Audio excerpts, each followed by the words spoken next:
ശബരിമലയിൽ പെയ്യുന്ന മഴയുടെ കണക്കെടുക്കാൻ 3 മഴമാപിനികൾ സ്ഥാപിച്ചു. ഇത് മേഖലയിലെ പ്രാദേശികമായി ലഭിക്കുന്ന മഴയുടെ അളവ് കൃത്യമായി അറിയാനും അതിനനുസരിച്ച് മുൻകരുതലുകൾ നടപടികൾ സ്വീകരിക്കാനും വളരെയേറെ സഹായകരമാകും.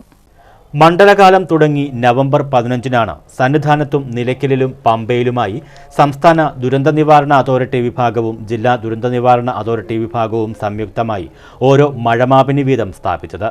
സന്നിധാനത്ത് പാണ്ടിത്താവളത്തിലും പമ്പയിൽ പോലീസ് മെസ്സിന് സമീപവുമാണ് മഴമാപിനികൾ സ്ഥാപിച്ചിട്ടുള്ളത്. ഓരോ 3 മണിക്കൂറിലും ഇടവിട്ട് ഈ 3 ബേസ് സ്റ്റേഷനുകളിൽ നിന്നും മഴയുടെ അളവെടുക്കുന്നതിനാൽ ശബരിമലയിൽ പെയ്യുന്ന മൊത്തം മഴയുടെ കൃത്യമായ രേഖപ്പെടുത്തൽ നടക്കുന്നു. ഒരു ദിവസത്തെ മഴയുടെ അളവ് കണക്കാക്കുന്നത് അന്താരാഷ്ട്ര മാനദണ്ഡങ്ങൾ അനുസരിച്ച് രാവിലെ 8:30 മുതൽ പിറ്റേന്ന് രാവിലെ 8:30 വരെയുള്ള 24 മണിക്കൂറിൽ രേഖപ്പെടുത്തിയ മഴയാണ്. ഇതുവരെയുള്ള കണക്കെടുത്താൽ സന്നിധാനത്ത് ഏറ്റവും കൂടുതൽ മഴ രേഖപ്പെടുത്തിയത് ഡിസംബർ 13 പുലർച്ചെ 5:30-ക്കാണ്.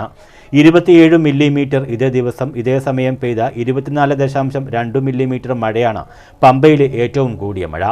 മഴയുടെ അളവെടുക്കാനുള്ള സംവിധാനത്തെ എമർജൻസി ഓപ്പറേഷൻ സെന്ററിൽ 7 പേരും പമ്പയിൽ 6 പേരും നിലയ്ക്കലിൽ 6 പേരും 24 മണിക്കൂറും ഷിഫ്റ്റ് അടിസ്ഥാനത്തിൽ ജോലി ചെയ്യുന്നു. ഇതിനു പുറമെ കളക്ടറേറ്റിൽ 2 പേരുമുണ്ട്. പത്തനംതിട്ട ജില്ലാ കളക്ടറുടെ കീഴിൽ ADM അരുണസ് നായരുടെ നേതൃത്വത്തിൽ മഴയുടെ അളവ് ദിവസവും നിരീക്ഷിക്കുന്നു. ശബരിമലയിൽ മാത്രം പെയ്യുന്ന മഴ കൃത്യമായി രേഖപ്പെടുത്താൻ ഇതുവരെ സംവിധാനങ്ങൾ ഉണ്ടായിരുന്നില്ല. ശബരിമലയിലേക്ക് മാത്രമായി മഴമാപിനികൾ വേണമെന്ന് കുറേ കാലമായി ആലോചനയിലുണ്ടായിരുന്നുവെങ്കിലും ഇത്തവണയാണ് സ്ഥാപിക്കാൻ സാധിച്ചത്.